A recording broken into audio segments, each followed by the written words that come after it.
You ever looked at your bank balance and thought, yeah, I'm doing okay? Let me stop you right there. Because when it comes to the richest people in history, even billionaires today look broke. The kind of broke where your private jet is just a dream. So let's start from the bottom of the world's biggest money ladder and climb all the way up. 1. Henry Ford. In the early 1900s America, horses ruled the streets, and cars were a rich man's toy. Henry Ford was a guy who looked at an expensive machine and thought, what if everyone could have one? In 1913, Ford built the first moving assembly line, cutting the time it took to make a car from 12 hours to just 90 minutes. That changed everything. Prices fell, wages doubled, and suddenly, the middle class had wheels. By 1927, Ford had sold over 15 million Model Ts, turning his company into one of the most valuable businesses on earth. At his peak, his wealth would have been around $200 billion today. But his real genius wasn't just cars. It was how he reshaped the world's economy. 2. Elon Musk. Elon Musk is a man with more projects than sleep hours. From PayPal to Tesla, SpaceX, Neuralink, and the Boring Company, Musk built his empire by betting on the future and somehow making that future real. His wealth isn't piles of gold like the kings before him. It's paper, or rather, stock. At his highest, his net worth hit $340 billion, more than the GDP of countries like Denmark or South Africa. But then again, it's volatile. When Tesla's stock drops, so does Elon's ranking. One day he's number one. The next day, he's tweeting memes about it. What makes Musk special, though, is control. Like the emperors of old, he doesn't just own companies, he shapes entire industries. From renewable energy to reusable rockets, Elon is the living symbol of how power has moved from palaces to boardrooms and from kings to coders. 3. William the Conqueror, the landlord of England. In 1066, William the Conqueror, Duke of Normandy, invaded England and decided to keep it, literally. After the Battle of Hastings, he took land from nearly every Anglo-Saxon noble and redistributed it amongst his Norman followers, but not before keeping a huge chunk for himself. The result? Well, he personally owned about a fifth of all land in England, plus taxes from everyone living on it. Imagine owning London, Manchester, and all the farms in between. That's the level of power we're talking about. If converted to modern dollars, his wealth would be around $228 billion. And it wasn't just the money. William built a system, the feudal structure, that kept him at the top and everyone else paying rent for generations. He wasn't rich because of gold. He was rich because he owned the country. At number 4, we have Mir Osman Ali Khan.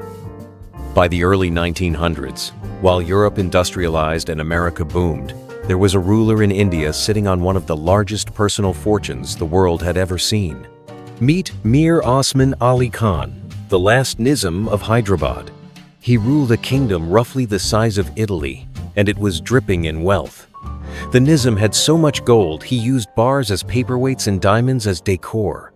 He famously kept the Jacob diamond, one of the largest in the world, as a paperweight on his desk, worth over $200 million today. At his peak, his net worth sat around $230 billion. Now here's the key point. We often say he was worth $230 billion in today's money, or 2% of the US GDP of his day. But that didn't mean the Nizam had a vault of that exact amount sitting in his name alone. No, his wealth was the state's wealth. The taxes, the mines, the land, the trade, the entire machine of Hyderabad. He didn't run a corporation. He was the corporation. What he controlled wasn't simply personal cash, it was territory, labor, monopoly on minerals, tribute flow, and the heavy machinery of a kingdom. He owned palaces, railways, industries, and a personal treasury that could rival entire nations. But despite this, he was known for being strangely frugal. repairing old shoes and sewing his own clothes. But wealth is wealth, and the Nizam of Hyderabad remains one of history's most underrated economic giants. Coming in at number 5, we have Jakob Fugger. In the 16th century Europe, Jakob Fugger, a German businessman also known as Fugger the Rich, made his fortune in trade, mining, and banking. But his real power came from lending money, not to people, but to empires. He funded wars, financed royal elections, and even helped put Charles V on the throne as Holy Roman Emperor. When kings couldn't pay him back, he simply took their mines or tax rights as collateral.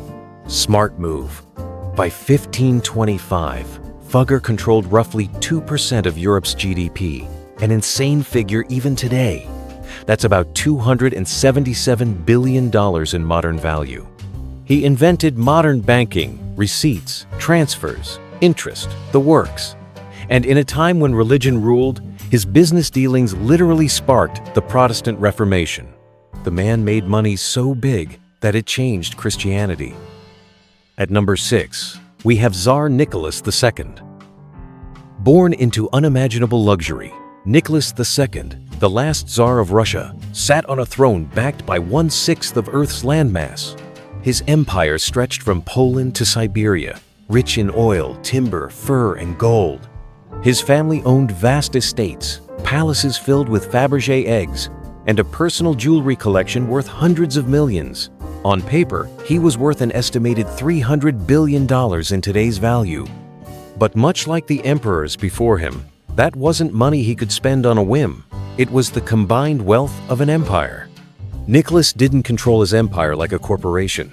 He ruled it like a divine right. When the 1917 revolution came, that divine right ran out fast.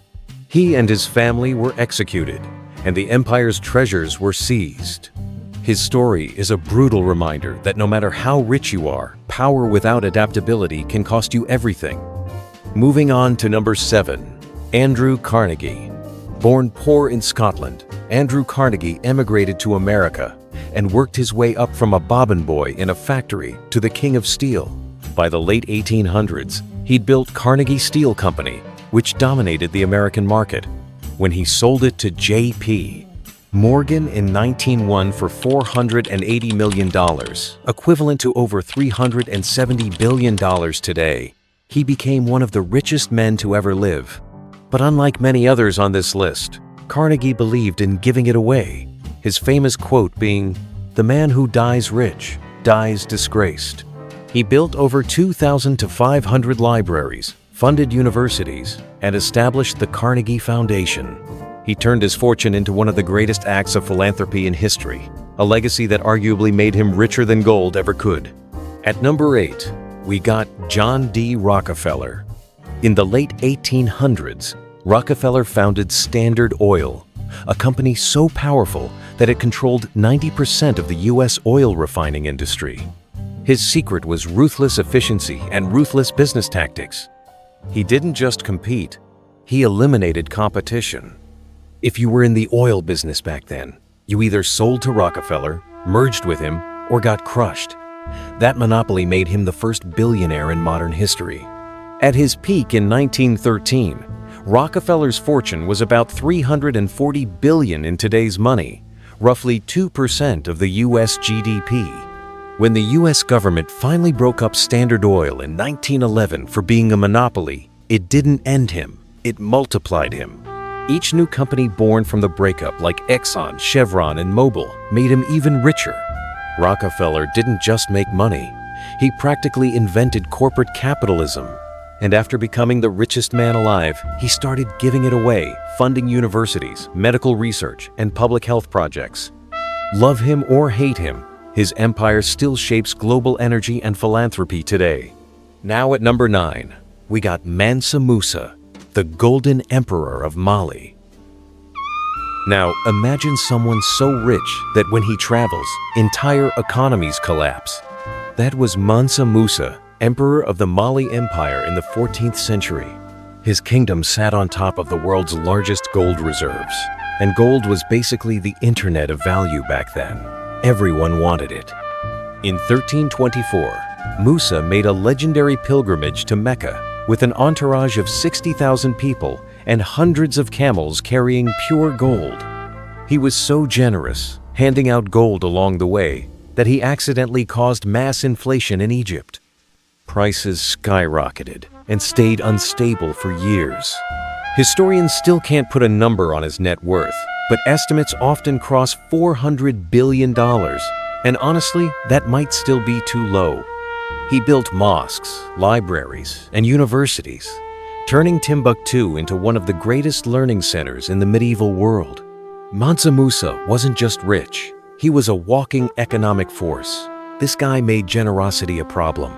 At number 10, we got Akbar the Great. In the 16th century India, Akbar the Great ruled the Mughal Empire, one of the most powerful kingdoms the world has ever seen. Akbar's power meant he was the sovereign proprietor of this economy.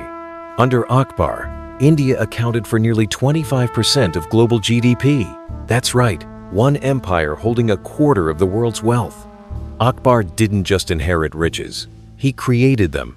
He modernized agriculture, reformed taxes, promoted trade, and built one of the most advanced bureaucracies in history. But his true genius wasn't in money, it was in people.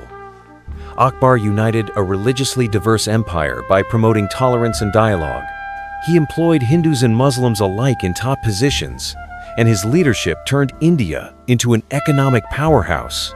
In today's terms, the Mughal Empire's wealth under Akbar's rule would be around $21 trillion today. Not billion, trillion. To put that in perspective, that's almost the size of the entire US economy right now. Akbar didn't just rule an empire, he ran the world's biggest business before corporations existed. 11. Augustus Caesar. Augustus Caesar, the first emperor, turned a collapsing republic into one of history's greatest empires. And in doing so, he became personally richer than anyone alive. After defeating Mark Antony and Cleopatra, Augustus seized Egypt and its wealth and declared it his personal property. That alone made him the single biggest landowner in the ancient world. But it didn't stop there. At his peak, Augustus controlled roughly a fifth of the Roman Empire's entire economy, collecting taxes, gold, silver, and trade profits from across Europe, Africa, and Asia. If you converted that economic power into modern value, it would hover around $4 to $5 trillion today. But again, that wasn't sitting in an account with his name on it. It was the wealth of an empire that obeyed his word. Augustus didn't just earn money, he became the economy. To put that in perspective, if Augustus lived today, he could buy Apple, Amazon, and Google and still have extra cash left over to rebuild the Colosseum. His wealth was a reflection of his absolute power. In Rome, money was politics, and Augustus had both. When he died, they declared him a god, which frankly makes sense when you own half the known world. Number 12. Emperor Shenzong. But even Augustus looks modest next to one man, Emperor Shenzong of the Song dynasty. Ruling China from 1067 to 1085, Shenzong governed the world's most advanced and richest empires of its time. The Song dynasty made up nearly 30% of the global economy, thanks to breakthroughs in agriculture, trade, and technology. They used paper money, invented gunpowder, built cities of 1 million people, and traded silk, porcelain, and iron across Asia. Now, while Shenzong's personal wealth isn't easy to measure, he ruled over an empire whose economic output was worth more than $30 trillion in today's terms. That's more than the combined GDP of the US and China right now. That fortune didn't sit in Shenzong's vault. It wasn't personal wealth in gold or jewels. It was control. He presided over a financial machine that powered millions of workers, merchants, and engineers.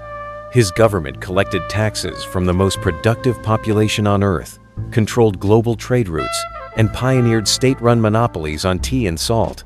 In essence, Shenzong was less a man and more a living symbol of prosperity, the CEO of the world's first trillion-dollar civilization. If power is measured by control, then Emperor Shenzong wasn't just the richest man alive, he was the richest man ever. Under Shenzong, China wasn't just rich. It was the world's economic capital, and he was the man with the keys to it all. So, who was the richest man in history? Well, you could argue it's Shenzong, who ruled the world's most valuable economy. Or Augustus, who owned an empire outright. Or Mansa Musa, who literally flooded cities with gold.